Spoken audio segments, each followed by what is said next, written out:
பரிசுத்தமுள்ள தகப்பனே, கிருபையாய் தந்திருக்கிற இந்த புதிய நாளுக்காக நன்றி ஆண்டவரே.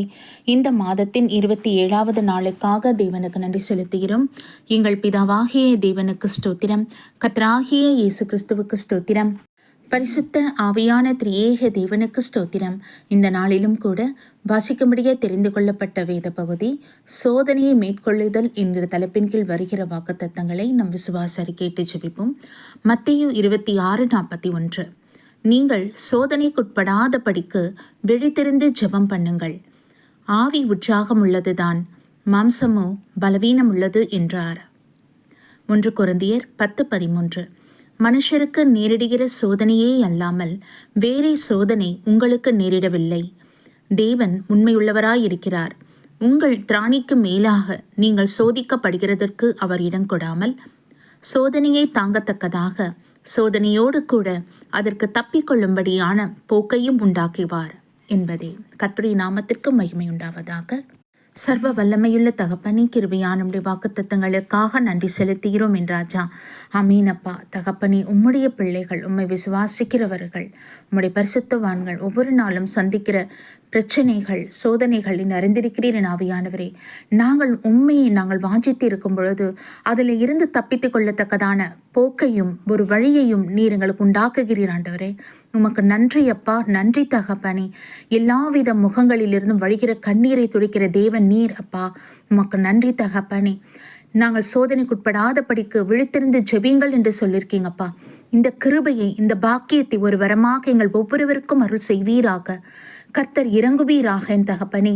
உலகத்தின் பாடுகளிலே நாங்கள் விழுந்து போகாதபடிக்கு, எங்களுடைய அன்றாட காரியங்களிலேயே நாங்கள் நினைத்து கொண்டிருக்காதபடிக்கு ஆண்டவரே, இந்த சோதனைகள் வருகிற பிரச்சனைகளை மேற்கொள்ளத்தக்கதாக தேவரீருடைய வல்லமையை நாங்கள் பெற்றுக்கொள்ள எங்களுக்கு கிருபை தாங்க ஆண்டவரே. அப்பா, இறங்குவீராக. உம்முடைய பரிசுத்த ஆவியானவர் எங்களை நித்தமும் வழிநடத்திட வேண்டும். நீங்கள் சுயபத்தை நம்பி நாங்கள் ஜீவிக்கவில்லை தகப்பனே. நீரே எங்களுக்குள் வாசம் செய்து எங்களை போதித்து வழிநடத்துவீராக. அப்பா, உமக்கு நன்றி நன்றி நன்றி தகப்பனே. உமக்கு ஸ்தோத்திரம். இவ்வேளையிலும் கூட பரிதவித்திருக்கிற பிள்ளைகள், பலவிதமான பிரச்சனைகள், போராட்டத்தில் சிக்கி கொண்டிருக்கிற பிள்ளைகள், மீள முடியாமல் தவிக்கிறவர்களை கர்த்தர் நீங்கள் நினைத்தருளும். அவர்களை ஆட்கொள்ளுங்க. அவர்கள் மீது இரக்கமாயிருங்க. வருகிற பிரச்சனையை மேற்கொள்ளத்தக்கதான தேவனுடைய ஆலோசனை உங்களுக்கு உண்டாவதாக. திக்கற்ற பிள்ளைகளுக்கு ஆறுதலின் தகப்பனாய் நீர் கூட இருப்பீராக ஆவியானவரே. உமக்கு நன்றி பலிகளை ஏறெடுக்கிறோம் அப்பா. உமக்கு மகிமை உண்டாவதாக தகப்பனே. உமக்கு ஸ்தோத்திரம் ஸ்தோத்திரம் ஸ்தோத்திரம். எங்கள் ஒவ்வொரு குடும்பத்தையும் உடைய சமூகத்தில் ஒப்புக் கொடுக்கிறோம். கணவன், மனைவி, பிள்ளைகள் என்று கர்த்தர் வேலி அடைத்து பாதுகாத்துக் கொள்ளுங்க. உங்களுடைய கிருபையுள்ள கரத்துக்குள் அர்ப்பணிக்கின்றோம் என் தகப்பனே. அப்பா பிதாவே, இந்த கிருபை நாட்கள் எங்களுக்கு கொடுப்பதே நாங்கள் மனம் திரும்பும்படியாக அப்பா, உம்முடைய பரலோக ராஜ்யத்திலே நாங்கள் சேரத்தக்கதாக உம்முடைய ரகசிய வருகையிலே நாங்கள் அனைவரும் எடுத்துக்கொள்ளப்பட வேண்டும் என்று ஆமீன் தகப்பன். இந்த பாக்கியத்தை எங்களுக்கு அருள் செய்யுங்க. இந்த நிச்சயத்தை எங்களுக்கு கொடுங்க தகப்பனே. உமக்கு ஸ்தோத்திரம் அப்பா. நன்றி ஆண்டவரே. உலக நாடுகளில் உடைய சமாதானம் உண்டாகட்டும். யுத்தங்கள் ஓய்ந்து தேவனை அறியத்தக்கதான கிருபை தாங்க. இஸ்ரேலை ஆசீர்வதித்து பாதுகாத்துக் கொள்ளுங்க. உடைய ஞானத்தினால் ஆளுகிறவர்களுக்கு உம்மை வழிநடத்த வேண்டுமா ஜெபிக்கிறோம்ப்பா. உமக்கு நன்றி ஆண்டவரே. நன்றி தகப்பனே. அப்பா, எங்கள் இந்திய தேசத்தை தேவ சமூகத்தில் அர்ப்பணிக்கிறோம் ஐயா. இப்படி பலத்த கருத்துக்கள் ஒப்பு கொடுக்கிறோம் என் தகப்பனே.